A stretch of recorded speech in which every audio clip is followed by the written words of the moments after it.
Aujourd'hui, dimanche 27 décembre, croire à la magie de ton écologie intérieure. 1, 2, 3 soleils, bienvenue au calendrier de l'Avent. 1, 2, 3 soleils, c'est dimanche 27 décembre, bienvenue à l'hymne poésie de l'étincelle. Croire à la magie de ton écologie intérieure. Alors c'est quoi l'écologie intérieure ? C'est un mot que l'on entend de plus en plus dans ce chemin de développement personnel, dans une quête de soi. Écologie, je pense que vous comprendrez le mot. Intérieur, eh bien, c'est relier ces deux concepts. Cette écologie où on prend soin de, on fait attention à, on trie, on jette ce qu'on n'a pas besoin, on cultive entre guillemets le zéro déchet. Ça veut dire qu'on va chercher intelligemment à se nourrir de manière intérieure, à jeter de manière consciente ce qu'on n'a plus besoin, à inspirer et expirer des choses qui nous nourrissent, nous font grandir. Et cette écologie intérieure a un système, je dirais même, de pratique et d'organisation. Et plus on va aller vers un système d'écologie intérieure, plus on va mieux se connaître, mieux avancer et vivre mieux. Alors, qui dit écologie intérieure, pour moi, dit dualité dans notre être, mais dualité dans le sens d'équilibre. Et pour moi, ça rejoint nos responsabilités d'équilibre du masculin et du féminin. Tout ce qui existe dans le monde serait le fruit d'une fusion d'opposés qui sont complémentaires. Masculin, féminin, ombre, lumière. Les scientifiques expliquent que toutes les particules que possèdent des antiparticules, c'est-à-dire que chaque être possède son anti-être. Lorsqu'elles se rencontrent, ça fusionne et ça se transforme en énergie. On vient de vivre quelques jours sur l'énergie, le système vibratoire des choses qui t'entourent, qui sont à l'intérieur de toi et qui sont autour de toi. Les traditions ancestrales qui sont issues des quatre coins du monde parlent de ces composantes de vibrations contraires et complémentaires qui sont essentielles à toute création, toute créativité et qui sont au travers de deux polarités. Il y a le yin et le yang, Shiva et Shakti, le ciel et la terre, le féminin, le masculin. Et cette dualité que j'aime plutôt dire équilibre, mais qui est présentée dans tous les écrits et tout ce que vous traversez sur ce chemin de vibration énergétique, c'est le mot dualité qui vient, mais j'aime plutôt le mot équilibre, mais cette dualité est décrite comme présente en chaque être vivant, au travers de toute l'histoire de l'humanité. On oppose du coup régulièrement la lune avec le soleil, la nuit le jour, l'ombre la lumière, comme je vous le disais, l'existence, la non-existence, la vie, la mort, le monde d'en haut et le monde d'en bas, même au-delà du religieux, le manifesté, le non manifesté, le visible et l'invisible. Bref, toujours cette dualité. Et pour moi, ça va forcément avec l'écologie intérieure. Plus tu comprends que tu es faite de cette dualité à l'intérieur de toi, plus tu vas réussir à trier, à organiser ton écologie intérieure, à garder ce qui est essentiel pour toi et ne plus être touché également et affecté par le nuisible, le pesticide, tout ce que nous on va trier quand on fait et qu'on pratique l'écologie dans notre quotidien de vie. Je vais redire quelques mots qui sont associés au féminin et au masculin, histoire que vous vous retrouviez un petit peu dans ce chemin. Alors le féminin, ta part féminine, où on va retrouver également dans ton essence sauvage, elle est associée à la réceptivité, le fait de recevoir, la guidance, l'accompagnement, la spiritualité, l'intuition, la sagesse, l'amour inconditionnel, la compassion, la création, le nourricier, la sensibilité, l'empathie, la bienveillance, la beauté, l'harmonie, la paix, la guérison, la douceur, la sensualité, l'intériorité, l'écoute, la coopération, l'entraide, la nature cyclique des choses, la lune, la terre, l'eau, Vénus, le monde subtil et invisible, ce qui est caché, et les chiffres pairs. Évidemment, homme les hommes ont cette part féminine, comme nous les femmes, on a cette part féminine. Mais comme nous les femmes, à contrario, on a une part masculine, et évidemment les hommes aussi. Le masculin est associé à l'activité. C'est pour ça qu'on y met aussi le yang. Le passage à l'action, la protection, la raison, la logique, l'intellect, l'audace, le soutien, la sécurité physique et émotionnelle qu'on aurait tendance à mettre dans le féminin. Et non, il est dans le masculin. L'état linéaire des choses, l'ancrage dans la matière, le monde tangible, le feu, l'air, le soleil, le ciel, Mars et les chiffres impairs. Ces deux énergies, masculin et féminin, sont présents en chacun de nous et aussi en chaque chose, à curseur évidemment et circulation variable à chaque instant. Sachez que ça a été pas mal déifié, diabolisé, cette énergie du féminin. Ça a souvent été associé à ce qui est caché, mystérieux. Ça a fait couler beaucoup d'encre, évidemment. Et puis, aujourd'hui, on assiste à une sorte de renouveau, un essor féministe, j'ai envie de dire, sur cette part du féminin. Féminin sacré, féminin sauvage. C'est celui qui pose les armes aussi pour entreprendre une action consciente dans la douceur et la reconnexion à sa propre puissance. Des courants de pensée actuels émettent l'idée que notre société patriarcale, qui nous pousse à l'hyperproductivité, à l'hyperactivité, nous a éloignés des temps de repli et d'accueil. Le féminin, du coup, nous invite à ralentir, à reprendre le temps de la réceptivité. Et les humains se reconnectent ainsi à leur vraie nature essentielle et je dirais sauvage. Parce qu'en prenant un instant pour poser la conscience sur nous-mêmes, et c'est ce qui nous entoure, nous levons le voile de l'illusion, nourri par l'hyperactivité du mental, les croyances limitantes, eh bien on se reconnecte avec notre nature profonde, la conscience que nous sommes interconnectés entre tous les êtres et qu'on a besoin des uns des autres. Cette approche qui est non duelle, enseignée dans de nombreuses traditions et philosophies, que ce soit le bouddhisme, l'hindouisme, le taoïsme, eh bien ça nous propose de reconsidérer notre vraie nature, notre appartenance à un tout, notre interconnexion avec l'ensemble des connaissances et des connexions de l'univers. L'énergie du féminin nous invite alors à ralentir, à accueillir, à contempler. L'énergie du masculin accompagne la matérialisation de ce qui émerge alors de cette introspection. Le respect de l'énergie du féminin, celle qui nous invite donc à la réceptivité, ça nous permet de nous reconnecter au réservoir des connaissances infinies et universelles. On ne peut pas toujours contacter ça lorsqu'on est absorbé dans une action inconsciente. Et c'est dans cette reconnexion que nous faisons émerger ce qui doit être manifesté. C'est ainsi qu'on permet d'entreprendre des actions en conscience. C'est avec ça que l'on peut aussi faire appel à la loi de l'attraction. Celles qui se nourrissent à la fois de l'énergie du féminin, qui permet de définir la direction et l'état d'être juste à adopter, et l'énergie du masculin qui permet alors la mise en œuvre, la mise en mouvement et la manifestation tangible et visible, eh bien cette action sera dirigée en conscience vers, je dirais, le taux vibratoire de l'univers. Et ça permet du coup d'accéder à une écologie intérieure équilibrée, stable, saine, qui va vous nourrir.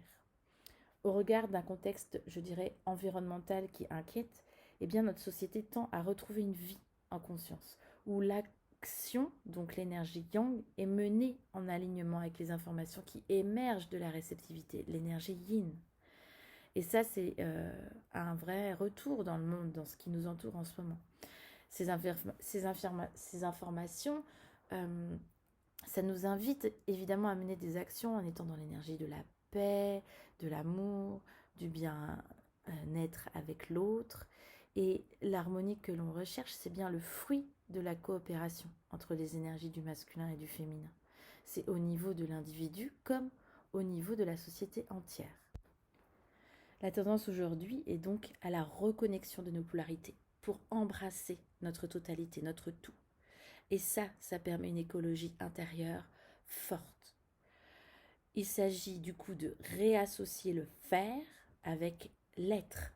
C'est comme si tu avais ta poubelle jaune et ta poubelle de tri jaune et ta poubelle verte. C'est réassocier le faire et l'être Passer suffisamment du temps dans l'être permet de calmer la surface de l'eau pour faire émerger la graine du fer.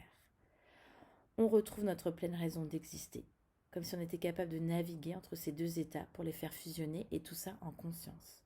C'est-à-dire que lorsqu'on est capable de connecter le monde invisible au visible, on transforme le non manifesté en manifesté tangible. Tu remplis ta poubelle jaune, tu remplis ta poubelle verte, et là tu sais exactement où tu vas. Il n'y a pas de vie sans énergie, et pas de forme distincte de vie sans une information pour lui dicter une direction à prendre, un comportement à adopter, c'est-à-dire une intention. Quand tu pratiques l'écologie intérieure, tu mets en pratique des intentions. Dans ton quotidien, une idée ne peut pas donner vie à un projet, elle ne peut donner vie à un projet que si elle est associée à l'énergie que tu vas mettre en action pour la développer. De l'union de nos polarités masculin-féminin naît notre capacité de manifester. Quand on dirige une intention, on crée. Toute création vivante est donc le résultat d'une intention. Attention, je le redis, de la conscience, il faut en être conscient, couplée à l'énergie du mouvement.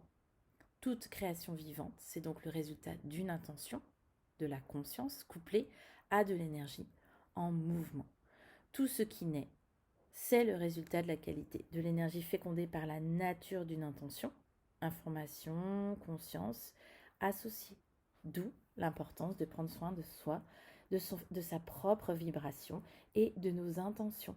Être en écologie intérieure, c'est prendre soin de sa vibration et de ses intentions. Dans notre société, c'est pas toujours facile de ralentir, mais plus tu fais le calme en toi, plus tu peux t'entendre. Lorsqu'on est constamment dans l'action, tout le temps dans le yang, on ne peut pas avoir une vision totalement claire et connectée à l'intelligence universelle, je dirais. On peut pas être en écologie intérieure. Si tu es que dans le yang et le masculin et dans l'action, tu ne peux pas être en écologie intérieure. Tu peux pas mettre ce qui doit être dans ta poubelle jaune ou dans ta poubelle verte ou dans tes bacs, sans dire le mot poubelle, mais en tout cas faire ton tri et ne garder ce qui est nécessaire. Prendre le temps de se recentrer, de purifier ton être des énergies, des égrégats accumulés dans l'action, c'est-à-dire les fatigues, les tensions, la charge mentale, eh bien ça clarifie notre perception. Ça nous ramène pleinement dans le présent, où tout se manifeste. Et on en revient à la conscience sans penser au moment présent, au vivre le présent. Préserver ces moments d'exploration de soi dans son quotidien, donc prendre un temps pour cette écologie intérieure, ça nous permet de tout connecter à notre féminin, de diriger nos actions en pleine conscience et dans l'énergie du cœur. En sanskrit et dans le monde du yoga, ce dont je vous parle peut être connecté au sadhana. Le mot sanskrit sadhana signifie pratique, chemin spirituel, et il est fortement expérimenté en Inde.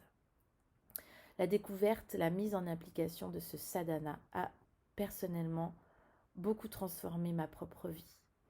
Ça se traduit, si vous voulez, par le moyen d'accomplir quelque chose. C'est en lien avec votre dharma, votre mission de vie, c'est donner du sens à ce que tu fais chaque jour, chaque matin. La notion de sadhana, ça induit la notion d'autodiscipline. Tu ne peux pas être engagé sur une écologie, je dirais, extérieure, cultiver et tendre vers un zéro déchet, vers une écologie de ta planète, de ta maison, de ce que tu manges, de comment tu te soignes, comment tu utilises des produits de beauté en conscience, etc., sans être en autodiscipline. Ça, c'est le sadhana. Il s'agit d'avoir une pratique régulière, comme une habitude de vie, un instant au quotidien pour avancer en conscience sur son chemin personnel et spirituel. Ce n'est pas comme quelque chose que je qualifierais de lourd dans un quotidien. Le quotidien est parfois lourd, c'est quelque chose de routine par exemple. Je déteste ce mot, la routine. Là, c'est pas ça dont on parle. C'est plutôt un quotidien pour avancer en conscience, un chemin personnel et spirituel, une habitude de vie. Plus concrètement, le sadhana, ça consiste à un puissant outil de transformation. Et mon accompagnement holistique est toujours orienté vers un état de transformation. Et le sadhana est un outil puissant de transformation. C'est au travers d'un set, je dirais, d'activités qui nous amènent au plus près de nos aspirations profondes. C'est un moment où revenir à soi, ou réaliser des petites actions qui, mises bout à bout, nous permettent de prendre soin de nous, d'avancer vers des objectifs qui nous sont propres et qui sont surtout en lien avec notre essence. Ces activités, ça peut être défini en fonction de ce qu'on souhaite voir évoluer dans notre vie. Par exemple, le sadhana de musicien, ça va être sur apprendre ses gammes. Celle d'un écrivain, ça va être l'écriture d'un certain nombre de pages. Souvent, on va pratiquer en Inde ou ailleurs des ateliers de sadhana intensif qui va être composé de méditation, d'exercices respiratoires où le pranayama est extrêmement puissant et présent, des postures de yoga et aussi des chants. Et souvent, ça dure 3 semaines, 21 jours. On en revient à ces 21 chiffres importants. Et tu es transformé. Sincèrement, quand tu fais un sadhana de 3 semaines, tu es transformé, tu reviens et redeviens rayonnant, tu as une lumière qui est là, tu es align, comme cette fameuse huile essentielle de doTERRA aux agrumes, tu ressens ça, cette odeur d'agrumes. Il n'y a pas beaucoup de mots pour décrire cette expérience de sadhana en 3 semaines. Ce que je peux dire, c'est que tu arrives à atteindre un état de contentement, de bien-être aligné, inégalé, que tu n'as jamais eu peut-être auparavant. C'est un vrai moment de connexion avec soi-même au quotidien. Et du coup, dans ton quotidien de vie, quand tu as vécu une expérience comme ça, ça devient indispensable en fait d'avoir une pratique de sadhana dans ta vie. C'est la voie la plus sûre, la plus simple pour obtenir une vie alignée. Et pas, là, je ne parle pas d'ancrage, c'est une vie alignée. Pour moi, l'alignement est lié à l'écologie intérieure et est lié à le sens et la quête des sens que tu mènes dans ta vie. On fait passer beaucoup de choses avant notre bien-être dans notre quotidien. On sacrifie notre équilibre en pensant gagner du temps, mais c'est une illusion. Prendre soin de nous, être en écologie intérieure, c'est la voie la plus facile et la plus rapide pour avancer sur notre chemin, qu'il soit de traverse ou pas. Il existe différentes approches dans certaines plus ou moins traditionnelles au sujet de la sadhana. Si vous cherchez, vous faites quelques recherches sur Internet. Pour moi, la pratique du sadhana, c'est à l'opposé d'une routine. Parfois, on va trouver ça dans les recherches Internet ou pour apprendre ça. Moi, je n'aime pas ce mot routine. Pour moi, ça va être plus de l'ordre des rituels. Alors, il y en a beaucoup qu'on peut voir et qui se sont désacralisés. Il y a le Miracle Morning, qui sont des méditations, des visualisations, des affirmations positives, des exercices physiques, lecture et écriture tôt le matin. Créer une nouvelle habitude en 21 jours, puis vous réitérez en 21 autres jours. Parfois, c'est difficile. Ces exercices-là, ces rituels sont difficiles. Moi, ce que je dis dans mes accompagnements, c'est que pour être pérenne et efficace, le sadhana doit surtout nous correspondre, d'être à notre écoute, d'être à notre image. Le plus important, c'est pas forcément sa durée, même si je suis une fervente, comment dirais-je, je suis convaincue de ces 21 jours x 2. Mais le plus important, c'est pas sur la durée. C'est pas ce que vous y faites. C'est l'intention et l'attention que vous allez y mettre à chaque fois. Ça peut être 10 minutes par jour, mais cette intention et cette attention que tu vas mettre 10 minutes par jour va donner un sadhana qui va être à ton image et qui va te nourrir. Les actions que tu vas réaliser doivent être déterminées et accomplies pour répondre aux besoins que tout ton être exprime dans l'instant. C'est pas ouais, c'est bien que je le fasse, c'est bien de le faire, ouais, je l'ai fait. C'est pas ça. C'est pas une pratique de sadhana qui doit être machinale. C'est au contraire un moment, un véritable moment de bien-être, un rendez-vous avec soi pour son écologie intérieure. Il s'agit du coup dans ta journée, dans ta semaine, de réserver un moment chaque jour à des activités qui te permettent d'avancer vers tes objectifs, d'aller mieux sur le court comme sur le long terme. Chacune peut adopter la sadhana qui correspond à son mode de vie, en fonction de tes horaires de vie. Certains le font par exemple qu'en semaine, d'autres vont répartir leur activité du sadhana en soirée. ou seulement un petit temps le matin, un petit temps le soir.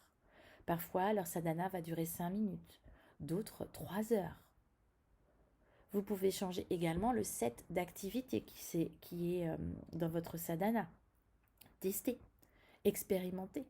Quand on pratique l'écologie dans sa vie, on se plante, c'est dur, c'est pas simple de trier ses déchets, de faire attention à ce que tu achètes, de changer tes alimentations, tes soins, etc. etc. Ben, ça demande une autodiscipline très forte et il faut pour ça expérimenter. Il faut se faire confiance, écouter ses ressentis et puis ne pas hésiter à adapter tout le temps, chaque moment, pour être à chaque fois un plaisir. Alors, tu as 2 options pour ton sadhana, je dirais. Le premier, c'est de définir les objectifs qui te sont chers, quel que soit ton domaine, affectif, professionnel, physique. Et tu choisis, en fonction de ces objectifs, des petites actions essentielles à réaliser tous les jours, qui peuvent te faire avancer dans cette direction. Par exemple, tu es étudiante, eh bien tu vas relire tes cours 15 minutes tous les matins. Admettons, si développer ta dextérité dans un instrument de musique, tu vas faire 10 minutes de gamme par jour. Tu veux mieux appréhender ton stress, eh bien tu vas faire un exercice de relaxation par jour, mais un seul. Tu vas te donner un objectif à faire de courte durée, motivant, qui va te permettre d'avancer. L'option 2, c'est en plus des tâches et des activités que tu auras fixées avec l'option 1, eh bien, c'est d'être à l'écoute de tes ressentis, de tes besoins dans l'instant. C'est-à-dire que lors de ta sadhana, tu vas prendre un temps pour t'allonger, fermer les yeux, respirer, écouter, ressentir dans tous tes sens. Ton corps, ton cœur, ton âme, et tu vas te demander à chaque fois de quoi tu as besoin. Fais-le, quoi que ce soit. Est-ce que c'est rire, crier, chanter, danser, bouger, sauter, dessiner, t'étirer, yogasser, respirer, te masser, marcher. Bref, il faut que ce moment soit fait pour toi, où tu sois créative et surtout te faire plaisir. Alors, comme je suis une vilaine étincelle sauvage, je vais te parler de l'option 0. Eh bien, la guérison, vous savez que j'aime ce mot guérison parce que peu importe, je pense que toute ta vie, tu es dans un état de guérison. Parce que tu guéris des choses que tu n'as pas forcément choisies, qu'on t'a imposées. Tu guéris des choses que tu as vécues et même des merveilleux moments parce que un merveilleux moment que je compare à l'extase et l'enstase dont je vous ai parlé hier, eh bien, des fois, il faut t'en guérir de ces moments merveilleux parce que parfois, tu ne vas pas de suite les revivre. Eh bien, cette option 0, c'est la guérison. Et la guérison, ça réside dans le fait de poser de la conscience sur ces choses. Je pratique la conscience, la méditation en conscience, en pleine conscience. Je vous invite à lire les livres de Christophe André, notamment Je médite jour après jour, qui est pour moi mon livre de sac à main ou de chevet, ou je sais pas comment on dit. Bref, la pleine conscience te permet de poser des choses en conscience sur toutes les choses que tu vis. Et cet acte qui est si simple, si naturel, te semble parfois peu de choses devant l'immensité d'une souffrance ou d'une tempête émotionnelle, comme j'aime à dire. Et pourtant, ce qui advient lorsque tu prends quelques instants pour observer une sensation physique, une émotion, une pensée, un rire, un petit pincement là au niveau de l'estomac, que ce soit un pincement amoureux ou un pincement de stress, le mouvement des feuilles dans un arbre, eh bien, c'est d'une richesse inestimable pour aussi ton écologie intérieure. Ton corps, c'est ton temple. C'est un temple extraordinaire rempli de trésors. Chaque recoin renferme toutes les données qui te concernent et qui concernent le monde. Chaque recoin de ton corps comprend ton histoire, ta façon de vivre, tes émotions refoulées, ton vécu de l'intimité, tes souvenirs, tes potentiels, tes forces, tes alliés, ton avenir. Tout ça est présent dans ton corps. Lorsqu'on habite une partie de notre être, je reviens à l'écologie intérieure en y mettant de la conscience, c'est-à-dire en pratiquant des exercices en méditant ou simplement en observant, en contemplant. Ça nous permet et ça permet à l'énergie d'y circuler de façon harmonieuse et ainsi de révéler nos trésors, nos blocages, nos mémoires, nos toxines de tout ordre, que ce soit émotionnel, mental, énergétique. Là, c'est là tes poubelles. C'est là que tu fais ton écologie intérieure. Plus tu évacues tes toxines, toutes ces toxines que je viens d'évoquer, plus nos différents plans circulent librement, plus tu vas trier tes poubelles de tri là, plus ça va circuler librement dans ta maison. Plus ça circule librement, plus tu peux exprimer la beauté de tout ça. Plus tu fais de la place, plus tu peux laisser la lumière entrer et surtout sortir. En posant de la conscience en toi-même, tu retrouves ta liberté d'être. Tu agis, tu vis en harmonie. Ce que tu penses, ce que tu ressens, ce que tu dis, ce que tu fais s'aligne. Plus tu trouves de l'alignement et plus ça te permet à ta vraie nature, ton essence, de s'exprimer. C'est mon chemin à l'étincelle, votre accompagnement holistique, que ce soit en digital ou en retraite ou ailleurs dans mes ateliers. Pour moi, c'est ça, c'est cette quête d'essence, c'est ton essence qui doit s'exprimer. Plus tu trouves de l'alignement, plus tu permets à ta vraie nature sauvage, ton essence de s'exprimer. C'est pourquoi, en dehors de les deux options que je t'ai dites tout à l'heure, l'option 1 et 2, tu peux expérimenter qu'il y a tout de même quelques pratiques essentielles pour se reconnecter pleinement à toi. Il y a la respiration, le pranayama dont je vous ai parlé, la relaxation, la méditation, le mouvement, l'étude, observation, la contemplation et enfin l'expression de soi. Ces activités, ça permet de nettoyer tous nos différents plans de toxines, de tout ordre. Grâce à ce que je viens d'évoquer, là, les 7 points, respiration, relaxation, méditation, mouvement, étude, observation, contemplation et expression de soi, ça permet de nettoyer les toxines sur ordre biologique, émotionnel, mental, énergétique. Ça te permet de faire circuler ton énergie de façon harmonieuse. De cette façon, tu fais de la place. De cette façon, tu as trié, tu tries. Tu rends un terrain fertile à l'intérieur de toi pour y planter des graines que tu souhaites voir grandir. Dans ma pratique à moi de sadhana, il y a des activités de purification, de nettoyage, d'harmonisation, de recentrage. Ça passe par des exercices de respiration. Tu connais après dans le pranayama lesquels tu dois utiliser. Si tu te sens en colère, si tu te sens triste, si tu te sens fatigué, tu sais que des activités dans ton sadhana, tu dois avoir des activités de purification, nettoyage, harmonisation, recentrage, comme je viens d'évoquer. Et ça, tu l'as dans la respiration. Le pranayama va être ton premier outil. La méditation, évidemment. Les exercices physiques, courir, nager, yogasser, je ne sais pas quelle est ton activité physique, mais le sport permet des activités de purification, tout ce que je vous ai évoqué. La répétition de mantras et de chants. Moi, j'aime énormément Shiva Shiva Shambho, Om Namah Shivaya. J'ai quelques mantras que je me dis à moi-même. Je vous rappelle, je vous l'ai dit, si vous les chantez à l'intérieur de votre tête, tout en dansant pieds nus à l'intérieur de votre tête, vous véhiculez un chant vibratoire. Ensuite, grâce finalement à ces activités de purification, de nettoyage, d'harmonisation, de recentrage, ça vous permet de préparer la terre. Là, je vous fais le lien avec le jardinage, de l'écologie intérieure, quand vous avez un potager en permaculture et que vous pratiquez écologie intérieure. Là, tu prépares la terre quand tu as fait ces activités de purification, de nettoyage, d'harmonisation et de recentrage. Tu nettoies ta terre et tu la fortifies.